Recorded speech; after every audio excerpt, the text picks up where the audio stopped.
Well, it is almost midnight at Bristol Motor Speedway. Adam Cheek, Michael Massie here with you with our post-race conversations for Bristol Night 1. We had the ARCA Series and the Truck Series go at it tonight. William Solowich clinching the championship and winning the race for ARCA. And then for the Truck Series, we had Christian Eckes coming oh so close, and then Corey Heim chased him down in the closing laps. We had a little bit of controversy there with Taylor Gray. Yeah, Taylor Gray. Kind of going high, and then Eckes was pinned between Gray and Heim, both of which are Tricon trucks, and that kind of ruined his momentum. What are your thoughts on that move, and what do you think could have gone differently? Yeah, first off, for clinching the ARCA championship tonight. Both races kind of played out the same way, where the guy you thought was going to win, the guy that kind of dominated, ended up getting passed late. Yeah. Now, the whole thing with Tanner Gray getting in Christian Eckes' way. I mean, Eckes was mad. Afterwards, I went up to Tanner Gray, asked him his thoughts on it. He declined an interview. So what does that tell you? Yeah. I mean, that's pretty incriminating right there. I'm just going to say.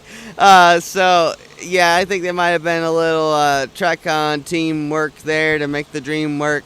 And it gets Corey Heim into the next round of the playoffs. But Eckes, still a great run by Eckes, most dominant run he's ever had, most laps he's led in a race, over 100 laps led. Yeah. I think he's still looking pretty good to move on to the next round. Well, I was going to say, because this is a race that clocked in at an hour 16, which kind of hit us after the fact, and it's not even the shortest truck race at Bristol. That was 200 laps, but it comes in at just over an hour and a quarter. But Eckes almost goes back-to-back. Last week he won at Kansas and almost wins 2 in a row, sat on the pole tonight, led 151 laps, superbly dominant performance. He said in so many words after the race, said stage points don't really mean a damn. Like, you got to go out and win these races, got to execute. What do you think is important for him at Talladega in 2 weeks? I mean, I think just play it safe, right? Just don't. 29 points over. Yeah, he's got a good buffer. I mean, he could go out there and I don't know. Talladega, you try to stay at the front, you get wrecked. You try to hang out at the back, you get wrecked. I say you just do whatever you want to do, and if it's meant to be, it's meant to be.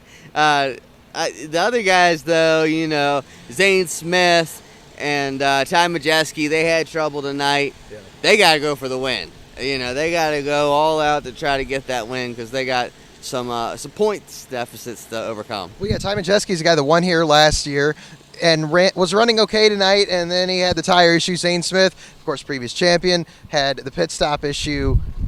Outside of winning, Talladega, like you said, you run in the back, you get wrecked. You run in the front, you get wrecked. What's your expectation for 2 weeks from now?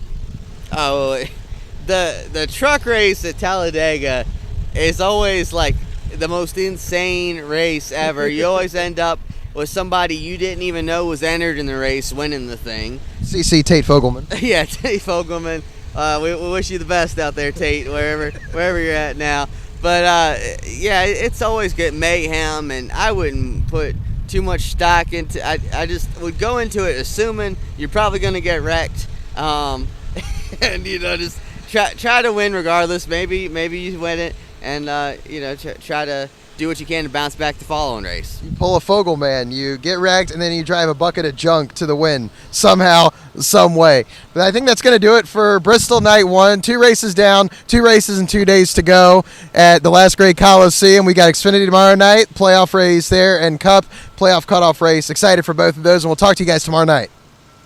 Hey everyone, Zane Smith, driver number 38 for Front Row Motorsports. Be sure to subscribe to Frontstretch on YouTube.